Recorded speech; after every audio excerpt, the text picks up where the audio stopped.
Hello everyone, Carlo here. Welcome to today's episode. For today's vlog, we're going to unbox my Jordan 1 haul. So these are three pairs of Jordan 1s that I recently picked up. One you've never seen before, one you probably saw in the previous vlog but it was in the wrong size. Another one was also a recent pickup. So if that excites you, stay tuned, watch the entire vlog. Let's go!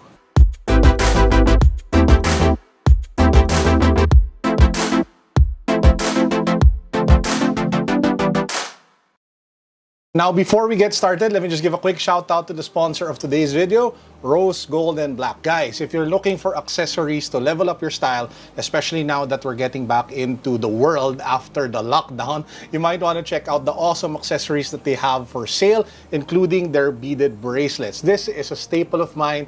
People who know me personally know that I always go out with beaded bracelets from Rose Gold and Black. The great news is they're having their end of financial year sale from Australia. And well, long story short, 25% off. You use the code Carlo, you get an additional 10%. They're shipping, check them out. Link down below, Rose, Gold, and Black. Boom. Okay, so we have three Jordan 1s, two Jordan 1 highs, one Jordan 1 low that I want to share with you guys. These three sneakers were our recent pickups.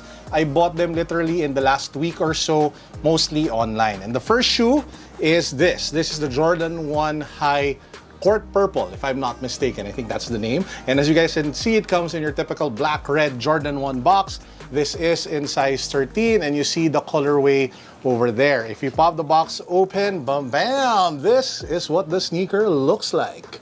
Now, if you've heard Court Purple in the past, that's because they came out, I think, with 2018, but it was aptly nicknamed the Purple Toe because the toe, instead of the white one that you get over here, was in purple, if I'm not mistaken. I'll put a picture somewhere here. So this one is like a fresh take on that in terms of color blocking. And as you guys can see, it is dominantly purple with white and your typical black swoosh for the Jordan 1.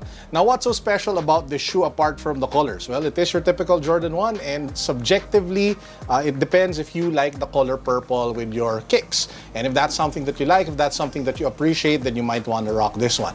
Now, there are two lacing options. You can go with the black laces, which are by default, and I'll show some shots right now of me wearing it with the black laces. What I love about the black lace setup is that it's a little bit more subtle. It's not as pronounced, though people will probably still look at it because it's not every day that you see people wearing purple shoes. So, but yeah, if that's you, if that's what you like, then you can do that. Now, if you want to hype it up a little bit, where's the other pair? Oh, there you go. It also comes with really nice light purple, almost tie-dye in a way, laces. And you can actually swap this out, and I'll show you now footage of me wearing the shoes with the purple laces, and it looks really cool, at least in my opinion.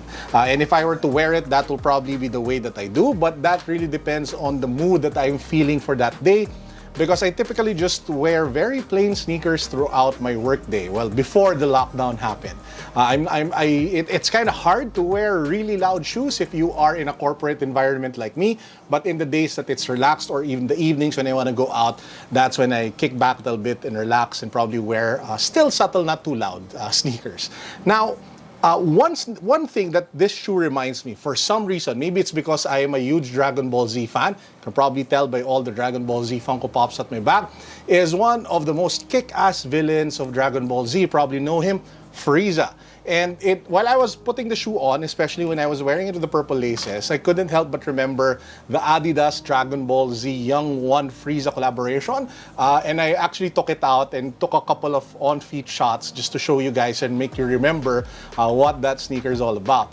To those who can't remember, Adidas came out with a collaboration with Dragon Ball Z. They had Vegeta, they had Goku, they had Frieza, they had Cell, they had Gohan. I'll put a link somewhere here where you can watch my unboxing and reviews of the sneakers that came out in that line. It's a really nice line, one of my favorites, especially since I am a Dragon Ball Z fan. But anyway, moving on. So that's the Court Purple Jordan 1, the first Jordan 1 that we're unboxing and I'm showing to you guys in today's episode.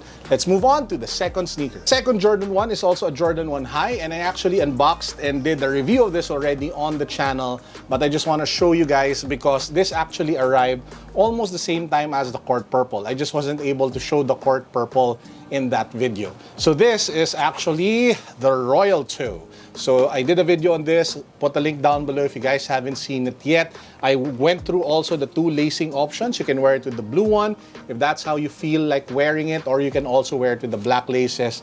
Again, another way to style your Jordans or your sneakers. I love being able to have the option of changing up your laces. I think that's something that Off-White really popularized with their collaboration with Jordan brand, and it's nice to see that you get that versatility now with a lot of other sneakers from different brands, and it's not just Jordan brand. So that's the second sneaker that I want to show you guys, which is the Royal Toe Jordan 1. By the way, before we move on to the third sneaker, I recently got asked on Instagram what were my thoughts on the resale value of these 2 shoes. In my opinion, right now the prices might not be high, but seeing as the colorways are just really classic and timeless, once stocks begin to thin out, the prices will probably start going up.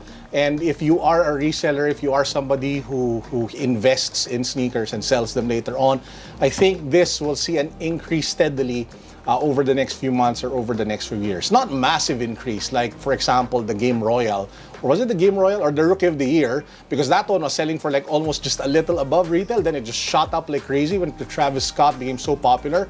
But this has a chance of really going up, in my opinion, just my opinion. Again, I can be wrong, so don't take my word for it, but that's just what I think, okay?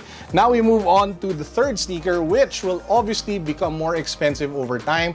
And this is something that I've been looking for in my size at a good price, because I actually bought something like this in a lower size, but I bought it mainly for charity, and it wasn't in my size, and actually ended up selling it mainly because I couldn't wear it. But now I finally have it in my size. Wait a minute, let me just get it. Finally, we have it. This is the Travis Scott Jordan 1 Low in size 13, my size. Happy Carlo, because I can actually wear it. By the way, if you want to see the episode where I picked this up in the wrong size, but I was happy to do so, link down below, check it out. It's a feel-good video. So anyway, so as you can see, this is size 13. It comes in your typical, Travis Scott Jordan box. And if you pop the box open, you have that familiar tissue paper with the Cactus Jack logo. Bam bam, that kick-ass brown, black, and white Jordan 1 Low Travis Scott. Now, I am super excited to actually wear this, and I am waiting for an opportunity to wear it because I want it to be a little bit more special and not just wear it for no occasion. So maybe the first day that I need to go to the office, I'll find a way to use this as my break-in sneaker for maybe the easing of the lockdown here in the Philippines. So again, I won't put it on feed for this particular video, mainly because I am reserving it for that special occasion so that there's a nice memory attached to the shoe. So let's keep it in the box first, and when I finally get to go back to my office, I'll probably break this out and un-DS it, and I'll share that experience with you guys. So that's the third sneaker that I wanted to share with you. This is the Jordan 1 Low Travis Scott. Now, I just want to give a quick shout out to the people who helped me cop the sneakers, because as you guys can tell, it's kind of hard to go out and buy shoes. This one, huge shout out to our good friends from Solerepubliq. They are a reseller. I'll put the link down below to their Instagram account if you want to cop from them. The Court Purple I was able to get from our good friend Good Souls PH, and he was kind enough to hook it up for me for retail. So maraming salamat, Makoy, Good Souls PH. I appreciate the friendship. I appreciate the support to the channel. Maraming salamat, bro. Salamat, appreciate it. And before we end, now obviously you cannot cop these sneakers anymore on the Nike Philippines website, or maybe a lot of Nike stores have already ran out of the Court Purple and the Royal Toe. But what I can do for you is I will probably put a list down below of sneakers, probably Jordans, that I would recommend that you guys check out on the Nike Philippines website. You might want to buy them. I'll put the links in the comment section pinned. So just scroll down, check out the comment section, and you should find there a couple of Jordan sneakers that I recommend that you guys check out if you are in a shopping mood for today. Okay, and with that said, that actually wraps up my triple Jordan 1 haul unboxing. I hope you guys enjoyed. I hope you're all safe. I hope you're all fine. A quick power-up words of wisdom to end today's episode. Guys, knowledge is truly power, because if you know the right things, you are able to do different things that might yield you better results, be it monetarily, career-wise, or whatever it is that you're, trying to accomplish. And with that said, I would actually like to invite all of you to check out my second YouTube channel, Project 721. I'll put the link also in the description box. And I have a lot of really cool informational or educational, informational videos there that you might find interesting on digital marketing, digital advertising, entrepreneurship. Just so check it out. To those who don't know, I have over 16 years experience in digital marketing in the corporate world. I've been in advertising agencies. I've put up advertising agencies and actually sold them. And I've had a pretty good career in digital. And that's the reason why I am enjoying this YouTube thing, because it allows me to use what I've learned in corporate and do it on an own project. At the same time, what I learned from this particular project, I get to apply in my corporate professional life. So again, check that out, Project 721. I'm actually uploading a new video this Sunday night. So it's been a while since I last uploaded on the channel. So check it out. Watch that video coming out tonight. I think it's going to be 5 tips for YouTubers, for beginners. So if you want to get into YouTube, I'm going to share 5 critical tips that you need to know before you get started. Okay? And that said, I hope you guys are doing fine. Peace. God bless. What's up? Boom.